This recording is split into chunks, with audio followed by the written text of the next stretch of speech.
Hey guys, and welcome to part number 4 of my testimony series of how God delivered me from homosexuality. In this part, I will be talking a bit about dealing and overcoming temptations. So after I have given my battle for God to fight, there was still some of it left that I needed to fight as well. So Ephesians 6 tells us that this is a spiritual warfare. In the book of James, the word of God says that we need to submit to God, resist the devil, and he will flee from us.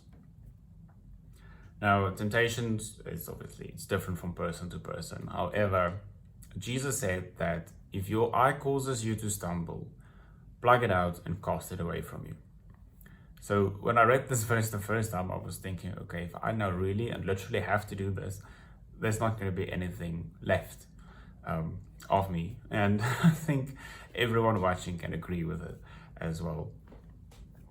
However, in order to remove these stumble blocks in my life, for me in regards with homosexuality, was dating apps, social media, as well as the misuse of alcohol. So with dating apps, it's very obvious to delete, and if I was still in touch with people from those apps, was to break contact with it. And regards with the social media, it was just to unfollow certain people, certain pages, certain groups, as well as certain taglines and hashtags, or whatever you want to call it, to remove those and to break down these handles, these ties that was still in my life. Now, with these stumble blocks removed, it didn't take away the day-to-day struggle with temptations that I was dealing with. Before I continue with the video, I just want to put, like, if I can say it, like a disclaimer in it, to say that it might get a bit uncomfortable for some people. Some people might find the rest of the video a bit uncomfortable. However, some of the day-to-day temptations that I had was in the shops, on the beach, just in my daily life. There would be people, guys that I would actually find attractive. Now, that was in the very, very beginning as well of my journey, and I was just thinking and asking God, like, how, I don't know how to deal with this. I'm giving you my battle, but I'm still getting temptations from seeing other guys that I still find attractive. Like, will this ever go away? What? And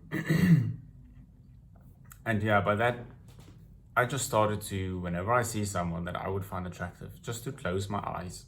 If I'm in the shop, I would stand there with my eyes closed, try and walk another direction. If I cannot do that, yeah, obviously close my eyes. The fact that I haven't walked into a shelf or bumped into someone, for me, it's still a miracle how that happened. Together with that is whenever a thought comes up, to keep it captive. I mentioned a bit about it in the previous video as well. So with these day-to-day struggles and doing that for some time, after a while, I was convicted about lust and sexual desires. God started to convict me about that. And 2 Timothy 2 verse 22 tells us to flee from sexual sin. Now, for me, in that time when thoughts or sexual desires or that feeling of lust comes, my way of fleeing was, and this is the funny part, doing star jumps. Going for a run, start cleaning the house. I would do whatever until this feelings and thoughts actually just go away. That was my way of fleeing, and the example that I usually use for that is that if you need to flee from a place, let's say a building is falling down or whatever, if you need to flee from it, you're just going to run. You will find your way back later. And that was my way of just running, literally like just trying to run away from it, trying to keep the thoughts captive, focusing on star jumps or running and those kind of things. Eventually, like I said, like when I said you for fleeing, you would find your way back. Eventually, after you run in your direction, you will find your way back. And after a while, I learned how to flee directly towards God, for Him to help me with when the temptation actually comes, or these desires actually comes. More about it, I will talk about in part number 6.